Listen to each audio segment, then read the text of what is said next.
عبادت کی ایک روح بتائی حضور نے، لب لباب کہیے اس کا، وہ کیا ہے؟ دعا۔ الدعاء مخ العبادہ، الدعاء هو العبادہ۔ حضور کی یہ دو احادیث بہت سادہ، بہت مختصر۔ دعا ہی عبادت کا جوہر ہے۔ مخ کہتے ہیں ہڈی کے اندر جو گودا ہوتا ہے وہ مخ ہے۔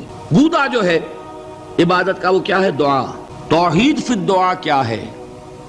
صرف اللہ کو پکارا جائے گا۔ اور شرک فی الدعا، جس کو بھی پکاریں گے آپ مدد کے لیے اس کو آپ نے معبود بنایا ہے، کسے باشد۔ یہ مسئلہ سمجھ لیجئے، لا تدعو مع اللہ احدا، اللہ کے ساتھ کسی کو مت پکارو۔ حضور نے فرمایا کہ جوتی کا تسمہ بھی مانگنا ہو تو اللہ سے مانگو۔ اللہ نے تو دروازہ کھولا ہوا ہے، جو چاہو مانگو، کسی اور سے مت مانگو۔ دیکھیے ایک علمی مسئلے اور ہوتے ہیں، یہ جو روحانیات کا معاملہ ہے، عالم ارواح میں کیا صورت ہے، ارواح صرف کہیں اللہ کے پاس کسی کولڈ سٹوریج میں ہے یا اس کا اس دنیا سے بھی کوئی تعلق ہے، یہ علمی مسائل ہیں۔ فرض کیجئے اس وقت کوئی ارواح یہاں موجود ہو، فرض کیجئے، میں اس کا انکار نہیں کروں گا، ہو سکتا ہے کہ ہو سکتا ہے کوئی روحانیت والا شخص بتا بھی دے کہ ہاں فلاں کی روح موجود ہے، ہوگی بھائی، اسے نظر آتی ہوگی، ٹھیک ہے۔ یہ بھی ہو سکتا ہے کہ کوئی شیطان جن ہو اور وہ دھوکہ دے رہا ہو کہ میں فلاں کی روح ہوں، ہو سکتا ہے کہ نہیں؟ لیکن یہ بھی ہو سکتا ہے، وہ بھی ہو سکتا ہے، مجھے اس سے بحث نہیں۔ مجھے جس سے بحث ہے وہ یہ ہے کہ مجھے پکارنے کی اجازت نہیں ہے۔ ہوا کرے کسی کی روح موجود ہوا کرے، مجھے میرے رب کی اجازت نہیں ہے کہ میں اسے پکاروں۔ مدد مانگوں گا اللہ سے، دعا کروں گا اللہ سے، استغاثہ کروں گا اللہ سے، تکلیف کے لیے دہائی دوں گا اللہ کی۔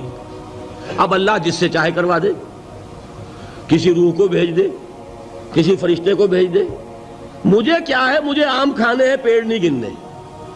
فلاں روح نے آگے کام کر دیا، کرے بھائی، میرا کام بننا چاہیے۔ اور فرشتہ آ گیا، اس نے کام بنا دیا، کرے، مجھے کیا غرض ہے اس سے، میرا کام بننا چاہیے۔ میرا مسئلہ یہ ہے کہ مجھے پکارنا ہے صرف اللہ۔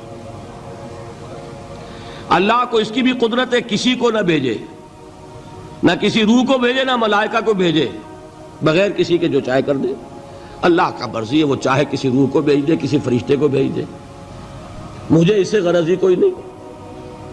مجھے تو اپنی تکلیف کا دور ہونا مطلوب ہے، اس کے لیے میں پکاروں گا۔ سمجھ رہے؟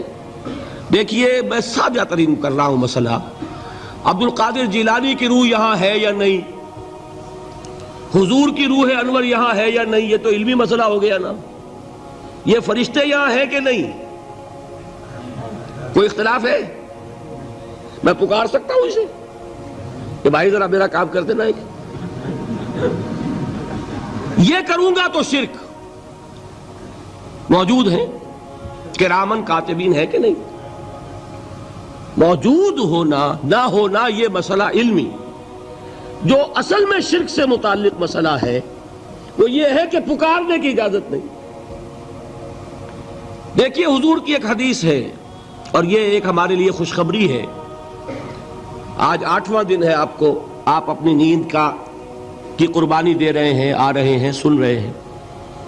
یہ حدیث بھی سن لیجئے، بشارت والی حدیث ہے۔ مجتمع قوم فی بیت من بیوت اللہ، نہیں جمع ہوتے کچھ لوگ اللہ کے گھروں میں سے کسی گھر میں۔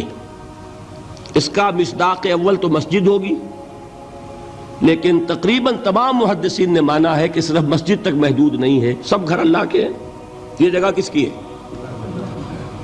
تو عام ہے یہ چیز، لیکن مسجد کا ہوگا تو وہ مصداق اول ہو جائے گا۔ مجتمع قوم فی بیت من بیوت اللہ یتلون کتاب اللہ ویتدارسونہ بینہم، کام کیا کر رہے ہوں کہ اللہ کی کتاب پڑھ رہے ہوں، وہ سمجھ رہے ہوں، سمجھا رہے ہوں، تو کیا ہوتا ہے؟